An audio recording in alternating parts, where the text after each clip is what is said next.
And I would make an issue out of this London Guardian. I mean, you're a British citizen or subject, and you supposedly have these rights, and you're in the European Union. I would complain to the European Union Embassy, and I would say the freedom of the press is being violated by a bunch of criminal bankers meeting. This is a big deal. You got to file complaints, man. I'll tell you what, for you, I will file a complaint, okay? Well, for all of us. Yeah, but yes, it is for me. It is for my future as well. Yeah, no, I know. I mean, I'm interested to see what's going to happen to anyone. I mean, there's a growing number of people here from the alternative media, and I think there's a few just generally interested parties turning up, and a couple of protesters I know are going to. I spoke to one guy who's going to be here. I mean, I'm just interested to see what's going to happen and how hard the Greek police are going to be, hitting, and how, well, hopefully not literally hitting, but how serious they're going to take it, because as far as I can tell, they're taking it pretty seriously. Well, I saw photos in the London Guardian. Were those your photos where they look very agitated and they're surrounding you? Yes, that was. That's the one that really kicked things off, that photo. And you say they were grabbing and shouting at you then. That one officer looks like he's 12 years old. What happened? He was a nasty little fellow. I wouldn't mind if he drove his car into the marina. I didn't like him. I like some of the others; they were fine. But it's very strange.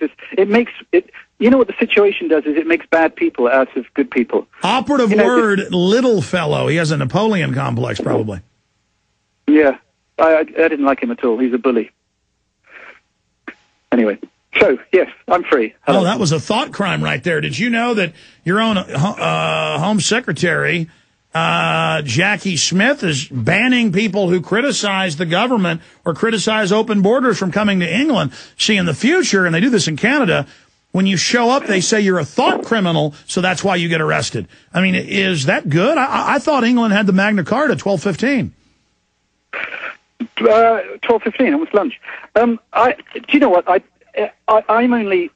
have to say to you, Alex, I'm only just waking up to what's going on. I'm one of those people who's taking their first tentative footsteps into awareness of a world which isn't pretty, and it isn't necessarily being run for the right reasons by the right people. And I'm just learning, and I've been twice in a police station for doing absolutely nothing. I mean, really nothing. And it's a wake up call to me, and I hope it's a wake up call to some other people. And on a personal note, I'd like to thank you for the work you're doing literally waking people up out of the slumber that they are in.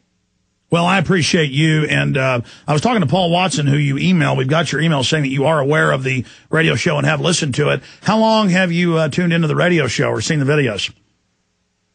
Started watching. I mean, my wife, Hannah, she's an even bigger fan of you than I am. Oh, thought criminal. She started getting me into this. We started looking at some, we watched Loose Change. That's another key. We watched your, I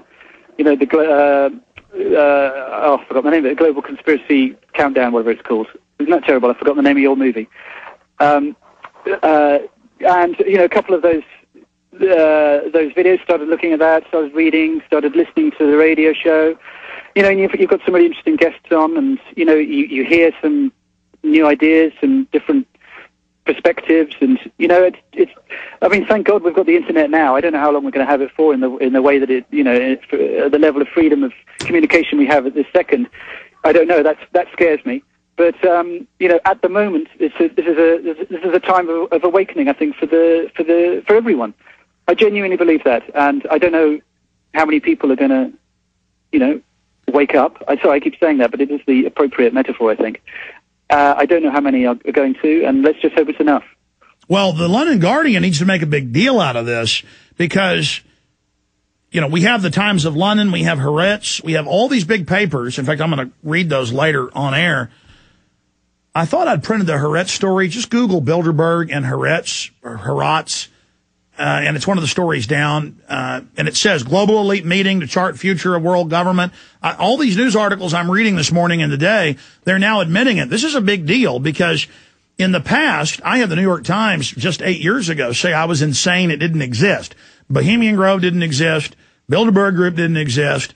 When the groups had already written books and bragged about how they existed, and German presidents had written about it, and prime ministers had written about it, to now have it be all over the European press, all over the British press, but not in the U.S. press.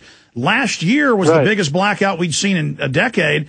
Newspapers showed up but said they weren't allowed to really write about it, so there was no U.S. press. Finally, Politico this year did a Bilderberg report dealing with my film, The Obama Deception, and how Barack Obama was clearly there, and how they helped kidnap the airplane full of media, telling him he was going to Chicago on his plane, but he didn't, and he went to Brook Street. Yeah. I mean, not Brook Street. He went to the Chantilly, Virginia Marriott. And Brook Street was 2006. So I would hope you'd get some of that in your article. There's a history of intimidation, shooting at Jim Tucker, that there's a history of threats, and that what does this say about the global elite, that they're meeting in secret, setting the financial future? You know, the Bilderberg Group has leaked, and the BBC has even reported that they set up the European Union covertly, that they're setting up. I mean, this is a fact, sir. This is the group. If we arrested these people right now and they've committed public crimes, most of them have, or at least started an investigation, the whole New World Order could end. Yeah. I mean, what's fascinating, and it's such an obvious point that it's been made many times, but it's worth making again, is if these guys were doing something benign, if they were trying to organize a softball game or how to cure cancer, they'd do it in an upstairs room for Starbucks. You know, there's no need to hide good acts away from the public. There's no need to hide good intentions. You know, it's such an obvious point, but they've got a police helicopter flying around, and there's tinted windows, and you know, why?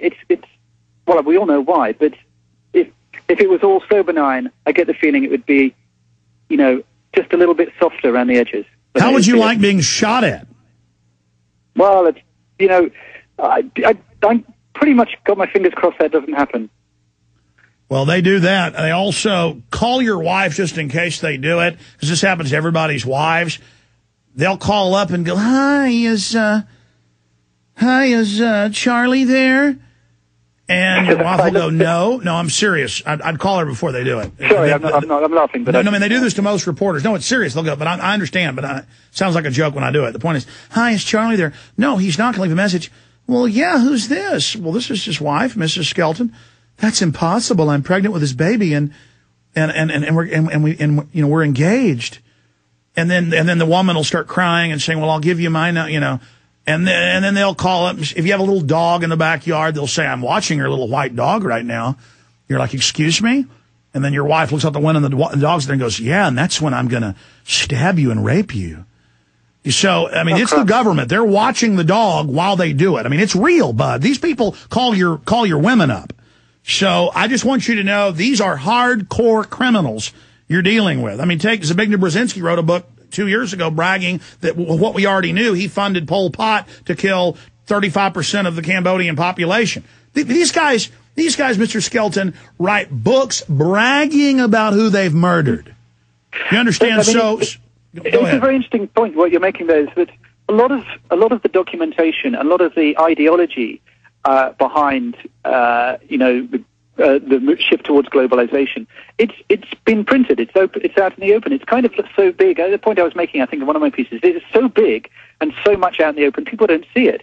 They're not reading the right books. They're not seeing the thinking that's behind it, which is, you know, it's been published. It's, you know, there are papers, there are books, you know. The ideology is out there for everyone to see. And also, you know, if you can, for one moment, take your eyes off, American Idol and the X Factor, you can see changes happening ever so slightly, incrementally, all the time around you.